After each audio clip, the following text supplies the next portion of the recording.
Hi. Composting at home might sound intimidating, but it doesn't have to be. Dina Cupfer joins us live on Zoom with how you can slowly start to make this your own. Hi, Dina.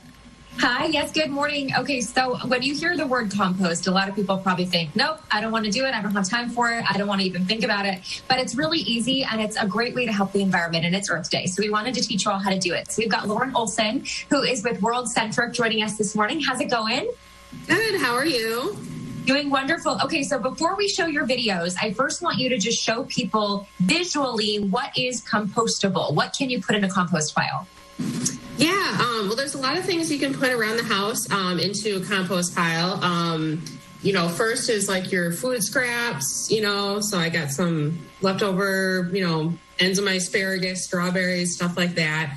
And then you want to have, this is called nitrogen-rich material. You want 1 part this, and then you want 3 parts more like brown carbon materials. This is more of like your yard waste, so branches, leaves. But you can also use like unbleached paper towel and things like that can go in here as well.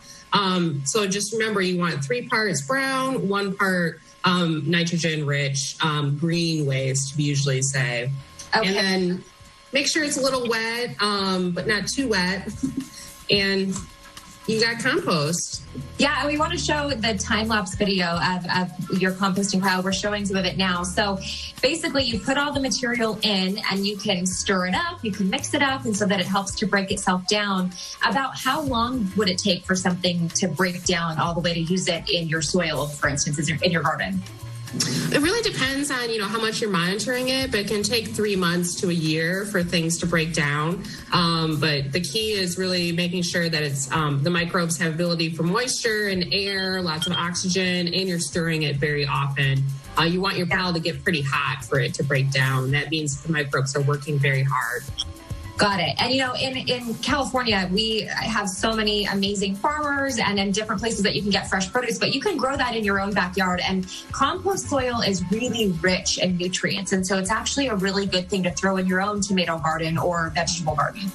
Yeah, totally. And having it right there is really beneficial, because then you can, right when you're planting it, or if a plant doesn't look so great, you can add that compost, which is so vital for a healthy garden.